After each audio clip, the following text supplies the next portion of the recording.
एक आम दिन, एक नॉर्मल जिंदगी और फिर एक लेटर।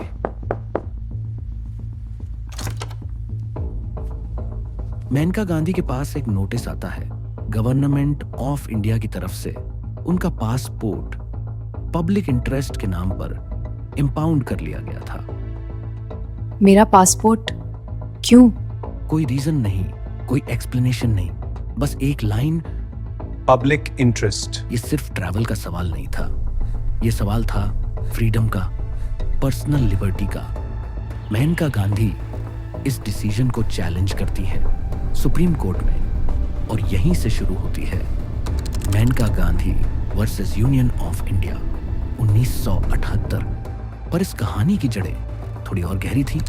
1975 इमरजेंसी, राइट्स सस्पेंड हो चुके थे, स्टेट पावर अपने पीक पर थी और article 21 right to life and personal liberty तब तक सिर्फ एक सिंपल लाइन माना जाता था।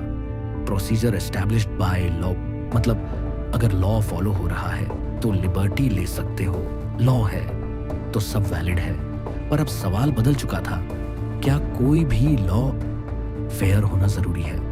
क्या प्रोसीजर जस्ट, फेयर और रीजनेबल होना चाहिए या सिर्फ लॉ बनाना ही काफी है? सुप्रीम कोर्ट 7 जजों की बेंच।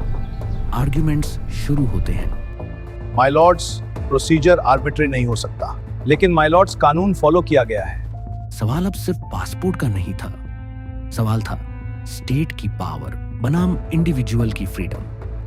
1978 फैसला लिखा जा रहा था।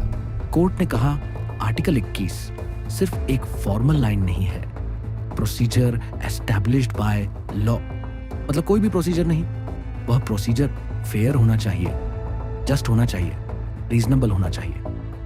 Procedure must be just, fair and reasonable.